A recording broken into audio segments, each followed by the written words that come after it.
Okay, so we want to develop these other equations, okay? And think about them as always being with this force versus distance graph, okay? This is the important thing, and that's kind of the common thread through all of the energy equations, okay? All right, so if you're not watching this live in class, it's a little harder because I'm going to do it live, but so say I have like a 2 Newton weight, okay?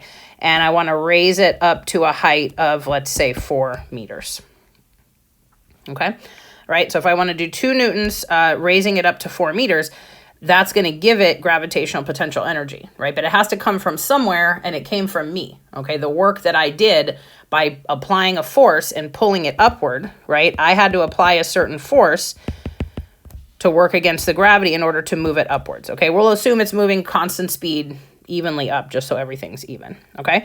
So if I do that, right, then I'm going to take a force of 2 newtons, and I'm going to apply it over a distance of 4 meters, okay? So what that's going to do is that's going to give this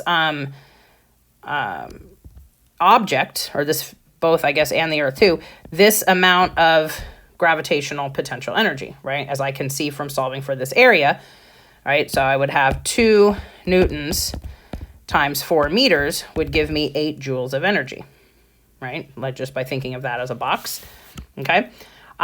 Instead, what if I wanted to raise up like a larger or heavier object of 8 newtons, but I also wanted to raise it 4 meters, okay? That would take more force. 3, 4, 5, 6, 7, 8, right? That would take more force, right? I could do 1, 2, 3, 4 over 4 meters, right? I would have to apply a certain amount of work, okay, to then find that area, okay? So I'd have an 8 Newton force raised over 4 meters. That object would be storing 32 joules of energy, right? Because it's a more massive object. Even though it's at the same height as this other one, it's a more massive object. It's going to store more energy, okay?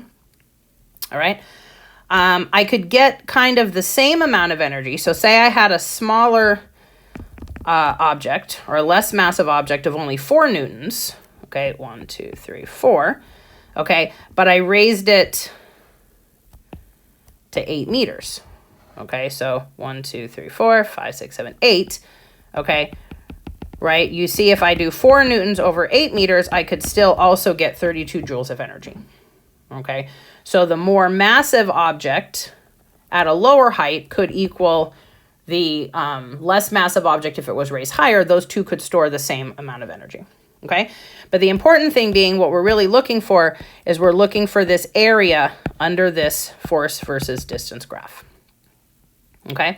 All right, so if we want to put this into an equation, right, if I have this area, which is force times distance, I know that area is going to be the gravitational potential energy, okay? The force that I had to use to raise it up would be equal to the weight, okay, mg. All right, and then normally we write it mg, and instead of distance, we use h for height because it's always going to be a vertical direction, okay? So even if I go like up a hill, right? So if I lift something straight up or I roll it up a hill, it doesn't matter. If it ends up at the same height, it doesn't matter how it got there, okay? Like it could take a windy path like this, and if it gets to the same height, it has the same gravitational potential energy no matter how it got there, okay, which we'll talk about a little bit later, okay? All right, so that's your equation for gravitational potential energy, okay? And then for kinetic energy, you want to think about a cart, okay, being pushed, all right? So before the push, the cart would just be sitting there, right, with nothing, okay? And then I'm going to apply some kind of a push on it to get it moving. Okay, some other kind of normal force, okay, to get that moving. Okay, and then after the push, let's keep it frictionless just to make our lives easier. Okay, and then after the push, right, it's going to go back to looking like the same force diagram as before the push, but now it's actually moving. Okay, but we can't see that on the force diagram because it's not accelerating. It's just moving at a constant speed. Okay, so that would be how I would do a force analysis of something that is being pushed, right? It has no motion. The velocity is 0.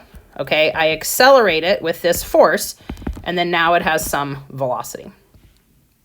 Okay. If you want to describe it in terms of work and energy before the push, right, I would have nothing. Okay, the cart would just be sitting there. Okay. During the push, right, I have to actually add in, so like if I think about like my LOL diagram, okay, right, here I have nothing.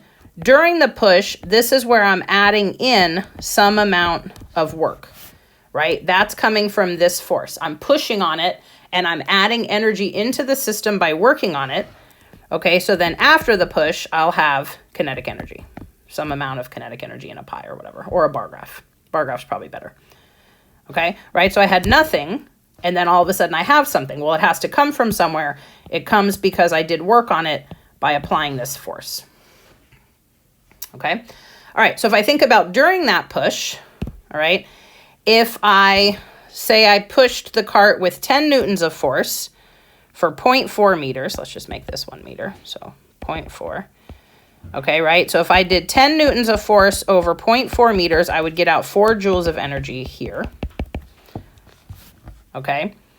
Instead of that, what if I didn't push as hard, right? What if I only pushed, say, half as hard, right? What if I didn't push as hard as I did before? You can see here I'm getting less energy, okay? Which means what's going to happen? It's going to be slower, right? Because I didn't push it as hard. Of course, it's going to be slower.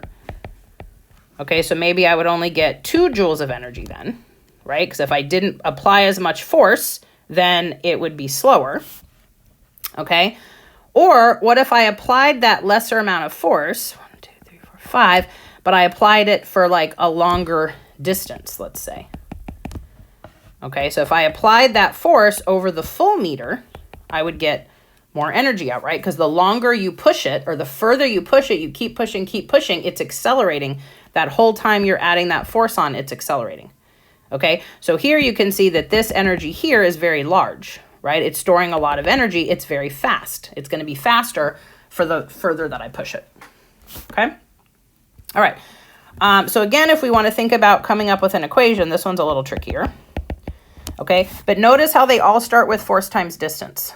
Okay, so the force that I apply, right, I could say is equal to ma, right, because F equals ma, Newton's second law, times the distance that I push it, and this is going to turn into the kinetic energy.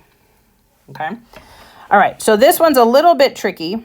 Okay, so this AD, we want to think like A, usually we call it delta X. Okay, this here, we need to use this equation. Okay, because do you see it? It's right there also. Okay, so if I subtract the VF minus V naught, oh, I'll just do it down here, I guess. VF squared minus V naught squared, right, over 2, that's going to be A delta X.